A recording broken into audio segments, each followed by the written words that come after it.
Abrimos un nuevo capítulo en Ahora o Nunca. Estamos con Nora Di Mota, responsable del área de Malvinas, para hablar justamente sobre Malvinas, sobre el proceso de malvinización que llevan adelante. Nora, buenos días, gracias por estar acá. Buenos días y encantada, me encantó la propuesta, hablemos de Malvinas. Hay que hablar de Malvinas, ¿no?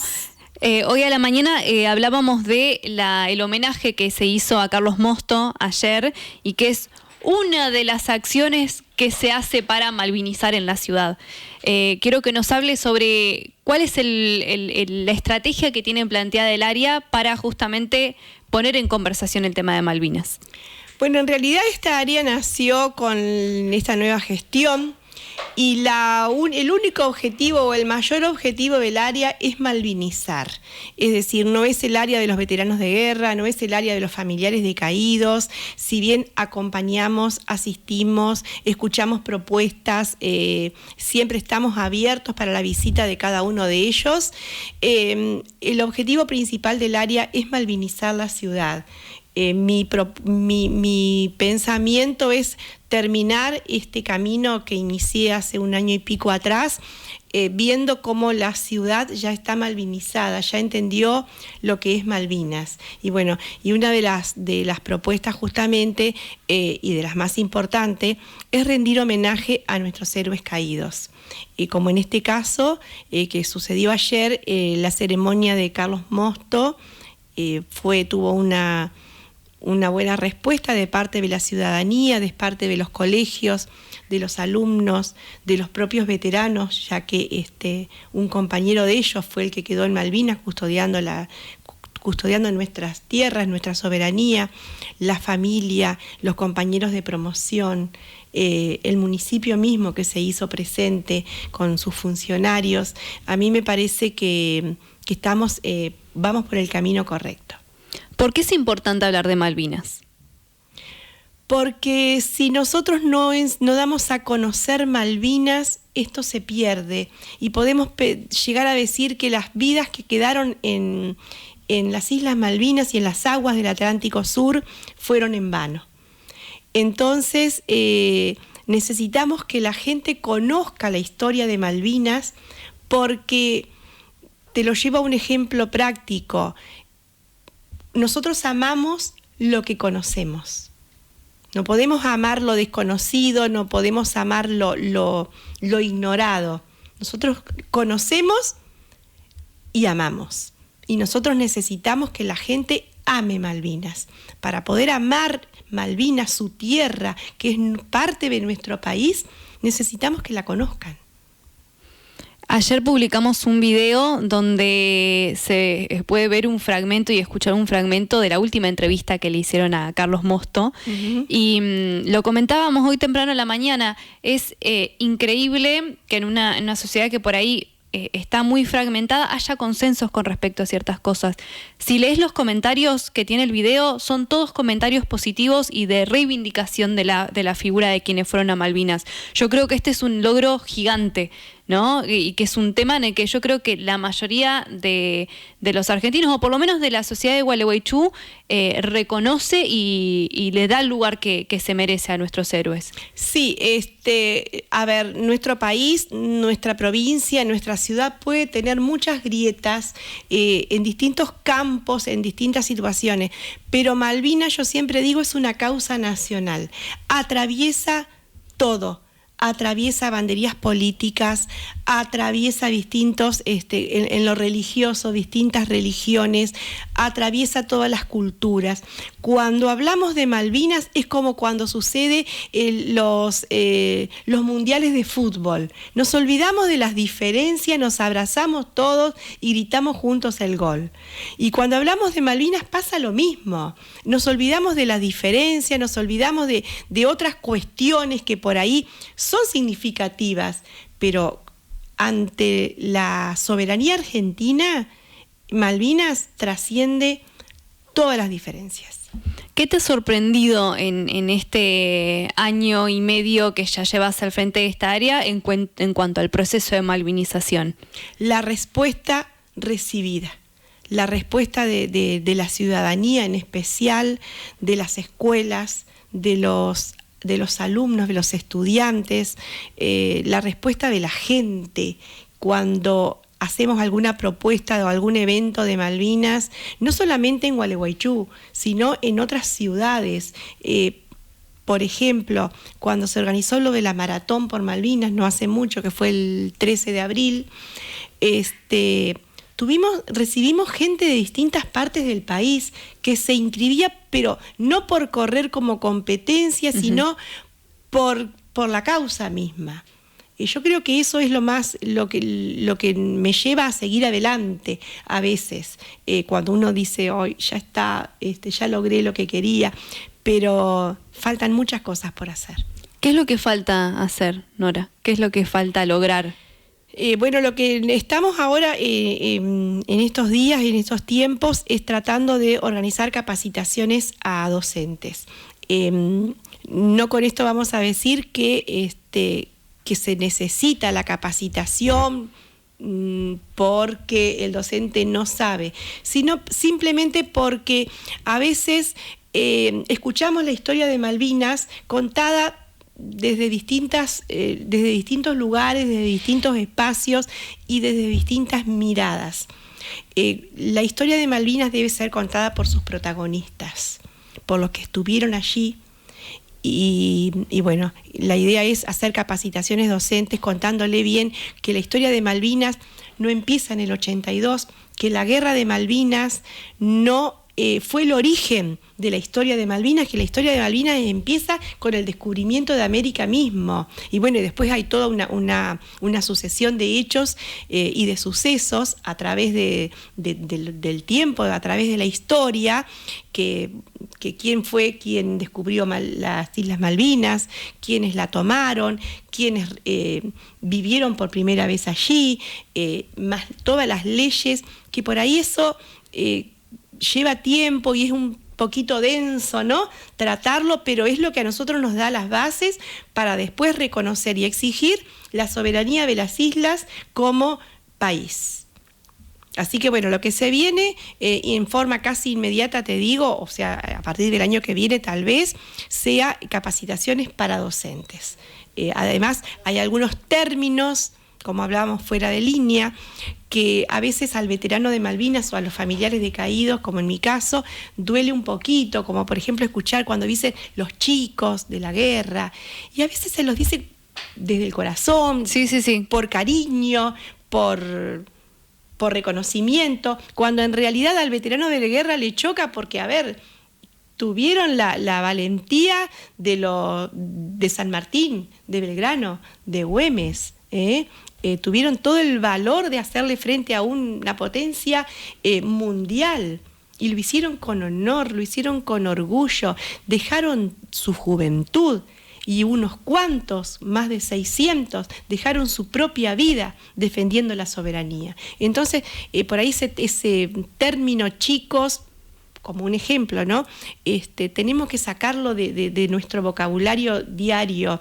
Son hombres, fueron hombres, jóvenes, sí, porque en las guerras los que tienen la energía necesaria para luchar son los jóvenes, pero demostraron que eran grandes hombres. Y son los mismos que caminan hoy por hoy en la ciudad de Gualeguaychú, que como yo les digo son mis hermanos. Mi hermano no volvió, pero ellos volvieron y ocuparon su lugar. Y a veces, a pesar de algunas diferencias que podemos llegar a tener sin sentido, ¿no? El cariño que nos tenemos, el respeto, el amor que nos tenemos, es de hermano a hermano. ¿Cuántos veteranos de guerra hay acá en Gualeguaychú? Bueno, en este momento, justo ayer estábamos haciendo el recuento, ¿no? Porque sí, unos van, otros se vienen, ¿no? Sí. Hay aproximadamente 34 en el departamento de Gualeguaychú. De Gualeguaychú son menos, por supuesto. O sea, de Gualeguaychú, cuando digo de Gualeguaychú, es que en el 82 estaban en Gualeguaychú, tenían su familia en Gualeguaychú y fueron a Malvinas y luego o regresaron o se instalaron en otro lado, pero que cursaron sus estudios, que estudiaron, que jugaron en las calles, en las plazas, que los conocemos de Gualeguaychú, son 22, 24. Pero ahora, gracias a Dios, se fueron sumando de distintas partes del país, eligen esta ciudad y tenemos que estar orgullosos de que elijan la ciudad para vivir en esta localidad de Gualeguaychú. Imagino que por seguridad, por comodidad, pero... Sí, o por reconocimiento también. O en busca de ese reconocimiento que tanto lo necesitan, ¿no? Y por supuesto que los incorporamos como nuestros, porque en realidad en Malvinas no estaban diferenciados los de Corrientes, los de Chaco, los de Entre Ríos. No, eran todos iguales, así como eran iguales los soldados, los cuadros, las balas del enemigo no marcaban la diferencia, atacaban. Sí, no importaba de qué provincia fueran. ¿En qué condiciones están nuestros veteranos, nuestros héroes? Porque hubo también, por lo que tenía entendido, había algunos que no tienen incluso el acceso a la pensión. No sé si está regularizado esa situación o no, si todos tienen acceso a esta pensión por haber sido los veteranos de guerra de Malvinas. Y también en la cuestión de cuando ellos vuelven de la guerra, hubo un proceso de invisibilización muy grande, incluso hasta que ellos sintieran vergüenza cuando iban a buscar un trabajo, una vez que estuvieron en condiciones para poder buscar un trabajo, de decir que habían estado en Malvinas. Entonces, para muchos también fue una cuestión económica de supervivencia muy, muy fuerte. Digo, ¿cómo están hoy nuestros héroes? Que tendrían que estar de la mejor manera posible. Claro, es muy difícil que estén de la mejor manera posible, ¿no? Después de haber atravesado por una etapa de una guerra. A nivel nacional, todos cobran la pensión nacional. En la provincia todavía hay algunos veteranos de acá de Gualeguaychú que no cobran la pensión provincial, justamente porque la ley provincial no los abarca por distintos motivos, cada uno por un motivo diferente, pero no los abarca la ley. Ahora, son 5 veteranos. Nosotros desde el área de Malvinas estamos trabajando abocados en este momento, en esta semana especialmente, para ver si desde la provincia los incluye. A ver, son 5 veteranos. Pero bueno, vamos a hacer el intento, vamos a seguir trabajando para que esta salvedad se pueda subsanar, sí. Subsanar justamente.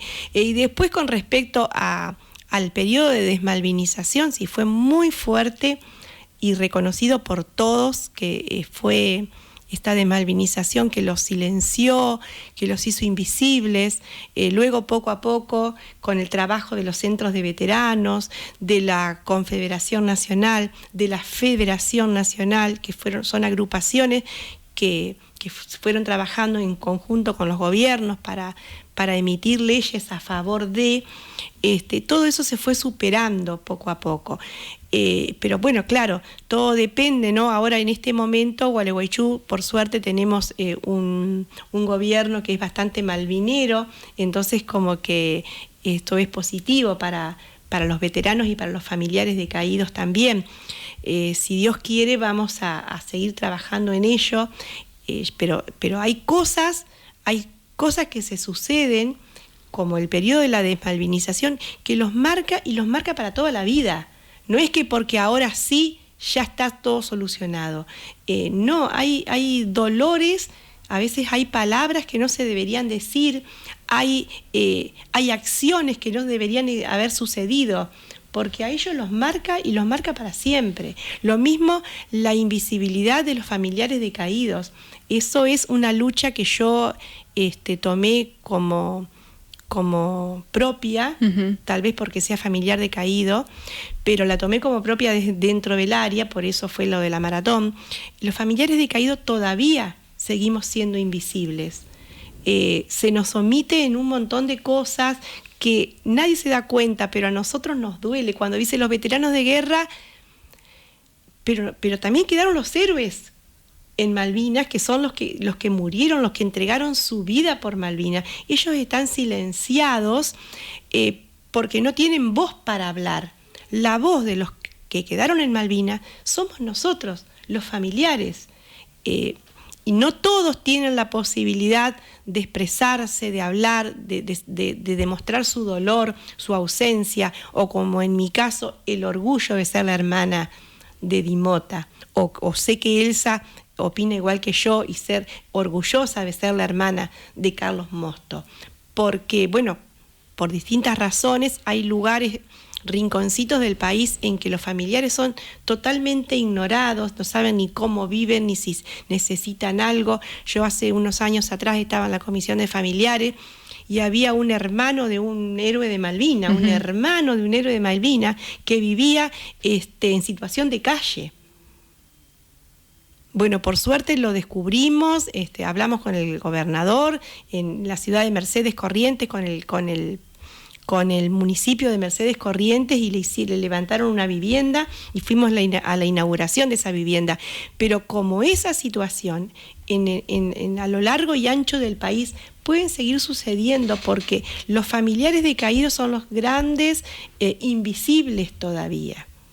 Y muchos veteranos también lo son. Uh-huh.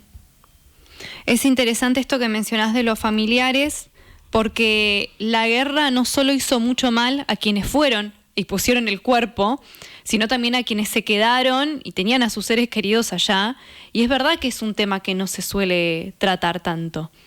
Y hoy, por suerte, hablamos mucho más de salud mental y la tenemos mucho más presente. De hecho, también en este proceso de malvinización se ha tenido que visibilizar a aquellos que no pudieron resistir las consecuencias que implicó la guerra, ¿no? Más allá de que físicamente hayan retornado a nuestro país.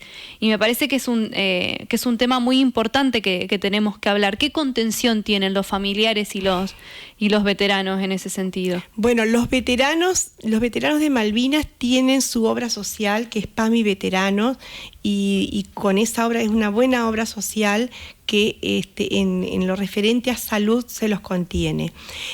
Pero el tema de salud mental, ellos no tuvieron en su momento acompañamiento alguno. O sea, el que se dio cuenta, el que tenía una familia, una buena familia desde el principio, que los acompañó, que los ayudó a cargar con esa mochila tan pesada, porque yo me pongo en el lugar de ellos, no me puedo poner en sus zapatos. Lo que es haber vivido, así sea un día en Malvinas. Esa contención emocional y psicológica es que es tan importante para un veterano de guerra, no la tuvieron. Bueno, de los familiares de caídos ni hablar, porque yo como hermana, por ejemplo, sí.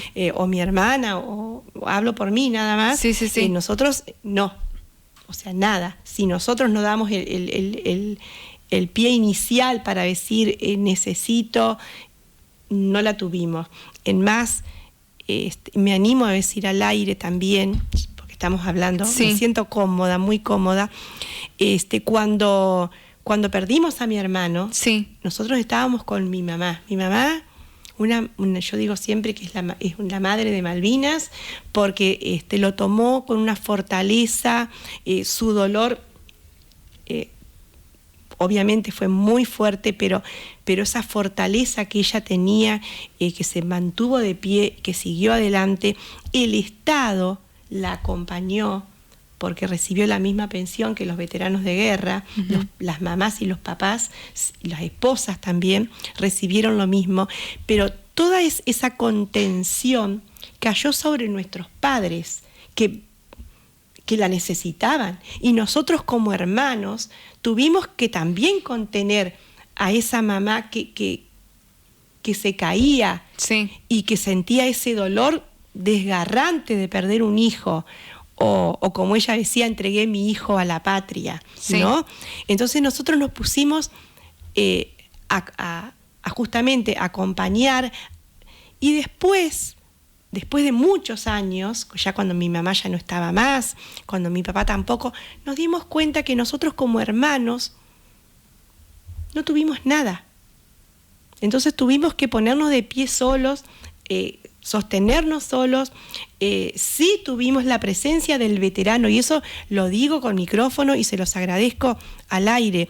Tuvimos la presencia y el acompañamiento, y lo seguimos teniendo, del veterano de guerra. El veterano de guerra es el que nos sostiene, el que nos acompaña, el que nos abraza, el que nos nos da la fuerza para seguir adelante. Pero desde otro punto de vista, nosotros no. Es una deuda muy grande que hay con quienes son familiares. Sí, nosotros tenemos un grupo de familiares de caídos a nivel nacional. Yo estoy en este momento formando parte de la Unión Federal de Familiares de Caídos, donde tenemos, inclusive soy la coordinadora de todo lo que es la región litoral de familiares de caídos. Sí. Y tenemos una contención que la hacemos entre nosotros, cuando alguien necesita, cuando hay que, no solamente emocional, sino también a veces económica o lo que sea, pero siempre estamos sosteniéndonos a partir de ahí. Pero sí, ya te vuelvo a repetir, a quien tenemos que agradecer de corazón y que cada día es al veterano de guerra que tenemos al lado. Ellos no nos abandonaron nunca. Mientras hablabas, me venía a la mente una entrevista que le hice a uno de los veteranos, que estaba quien había sido su esposa también ahí participando de la entrevista, y me contaban que él durmió 3 meses en el piso. Uh-huh. Ella, digamos, se levantaba a la noche y veía que no tenía a su compañero al lado, y tampoco sabía cómo ayudarlo. Él se sentía más a salvo durmiendo en el piso, y lo hizo por varios meses. Y digo, también está esto de que no tuvieron las herramientas, ¿no? Incluso también los familiares, con uno mismo, con lo que cada uno seguramente estaba atravesando, y las herramientas para ayudar al que estaba al lado. Hablábamos un poco fuera de aire el tema de que para algunos veteranos es fácil hablar, e incluso hasta es sanador hablar, y para otros sigue siendo muy difícil. Sí, por supuesto. No solamente tener en cuenta al veterano de guerra, sino también a la familia que está al lado. Desde ahora, desde el área de Malvinas, siempre estamos cuidando a la esposa. Ahora para el Día de la Mujer se homenajeó a las esposas de los veteranos que estuvieron desde el 82 acompañándolos. Ellas necesitan el mayor de los homenajes, porque muchas veces fueron sostén de familia, tal vez no económico, pero en todo el resto, ¿no? Muchas veces el veterano no está bien, y hay que respetar ese no estar bien. Pero entonces es la esposa la que tiene que seguir adelante, dándole fuerza a él, a sus hijos, cargando la mochila de toda la familia, ¿no? Y por eso es importante también la familia del veterano. Totalmente. Cambiando como de tema, pero no, ¿cómo va el proyecto para tener un museo de Malvinas? Bueno, sí. Ahí vamos. Por ahí mi impaciencia, mi ansiedad me supera. Sí. Estoy aprendiendo recién esto de la política, no es lo mío, yo siempre lo digo, yo soy apolítica, pero bueno, estoy aprendiendo los tiempos. Por ahí los tiempos políticos no son los mismos tiempos que míos, personales, que yo quiero todo ya, pero bueno, está en carpeta el tema del Museo de Malvinas. Tenemos muchas cosas en la oficina del área de Malvinas ya, otras cosas no las podemos traer porque tenemos un espacio muy pequeño, pero está en carpeta, así que si Dios quiere, no puedo decir pronto porque es sí. Es algo importante, es algo que requiere mucha responsabilidad, mucho análisis previo, inclusive consultar con otros museos para no herir susceptibilidades también. Además, dentro en mi cabeza está que cada veterano de la ciudad de Gualeguaychú, que haya estado en Gualeguaychú antes del 82, tenga su propio espacio en el Museo de Gualeguaychú, para que dentro de muchos años, cuando no estemos nosotros, Venga alguien, yo me lo imagino, ¿no? Venga un niño y diga, mirá, este es mi abuelo, o este fue mi bisabuelo, y que esté la imagen, su historia, breve o extensa, como ellos lo decidan, dentro del Museo de Malvinas, porque ellos son la historia viva de Malvinas. Ellos tienen la palabra, ellos son la autoridad para hablar de Malvinas. Entonces tiene que ser parte importante, parte privilegiada del Museo de Malvinas. Este proyecto de creación del museo, vos decías que te imaginás o está planteado un área donde estén visibilizados y reconocidos los héroes y los combatientes de nuestra ciudad, pero también ¿qué otros espacios involucraría ahí adentro? ¿Está planteado así el proyecto, un espacio donde haya más de contexto histórico? Por supuesto, tenemos la propuesta es hacer el recorrido histórico desde la historia misma de Malvinas, como dije al principio de la nota, ¿no? Uh-huh. Que no terminó en el 82, y después ir pasando por a partir del 2 de abril, por todos los combates de Malvinas dentro del mismo museo, haciendo hincapié en, por supuesto, respetando los combates que ellos mismos, la gente de acá de Gualeguaychú, haya participado, ¿no? Y por supuesto hay un montón de cosas para mostrar de las distintas fuerzas y desde los que estuvieron participando civiles de acá de Gualeguaychú. La idea es incluir todo. ¿Se tiene en mente algún lugar donde podría funcionar o todavía no hay ningún lugar visto donde estaría bueno que funcionara? Todavía no. Todavía no. Hay muchos lugares que se están viendo con posibilidad de transformarlo en museo, pero en concreto todavía no. Que sería un museo municipal, ¿no? Claro, sí, claro. Okay. Es un museo municipal. Ok. ¿Se haría con dinero de las arcas municipales o también se está tratando de gestionar alguna? Estamos gestionando a nivel nacional, porque estaría muy bueno hacerlo, gestionarlo. Se está viendo la posibilidad de que se colabore desde nivel nacional y también desde la provincia, pero es un museo municipal, esa es la propuesta. Un tema similar pasó con el tema del fuel oil y el asbesto en el ex frigorífico, de que se habían empezado a gestionar líneas nacionales, porque justamente es muy caro es el saneamiento del frigorífico, y a pesar de eso, porque se dilataban muchos los tiempos, el municipio decidió realizarlo con las arcas locales. ¿Hay posibilidad de que en el caso del Museo de Malvinas siga como esa misma línea? Supongo que hay. Uh-huh. Pero bueno, no tengo autoridad como para decirlo, porque la verdad que como que yo lo veo al Museo de Malvinas, si bien lo tengo todo creado en mi mente, sí, pero sé que no hay que apurarse. Si nosotros queremos hacer las cosas bien, tenemos que tomarnos nuestro tiempo, hasta por el mismo lugar, uh-huh, hasta por los elementos que tenemos para mostrar, la forma en que lo queremos mostrar, para que no quede nada pendiente, y vuelvo a repetir, para no herir susceptibilidades. Para mí, la prioridad son los veteranos de guerra. La última pregunta, Nora, tiene que ver con, hablamos del proceso de malvinización y no es solo abril, ¿no? Justamente la idea es esto de que sea sostenido durante todo el año que hablemos de Malvinas.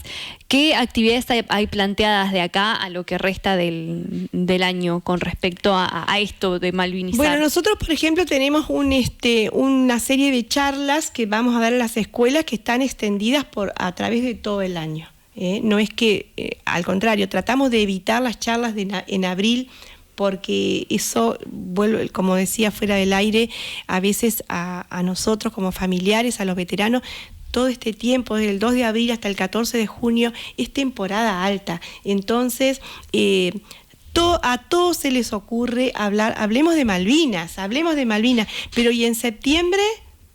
por ejemplo, o en octubre. Entonces tenemos que hacer extensiva y ir como creando y que vayan surgiendo distintas acciones y distintas actividades a lo largo del año, como encuentros de veteranos de guerra, como jornadas malvineras que están previstas hacerlas a través de este año. Perfecto. Bueno, Nora, muchísimas gracias por tu tiempo. Seguiremos hablando de Malvinas en diferentes fechas. Justo ahora también tuvimos ayer la conmemoración de la muerte de Carlos. Sí. Pero bueno, esperemos seguir hablando de Malvinas porque es necesario. Claro, cuando quieran, yo siempre a disposición. Bueno, muchas gracias y seguiremos atentos también a ese museo que todos esperamos con ansias. Bueno, 3 minutos nos separan de las 11 de la mañana. Seguimos acá en Ahora o Nunca, pero nos vamos a una pausita y después volvemos. En Gualeguaychú, Ahora Cero. Ahora Cero. La radio que te mantiene informado.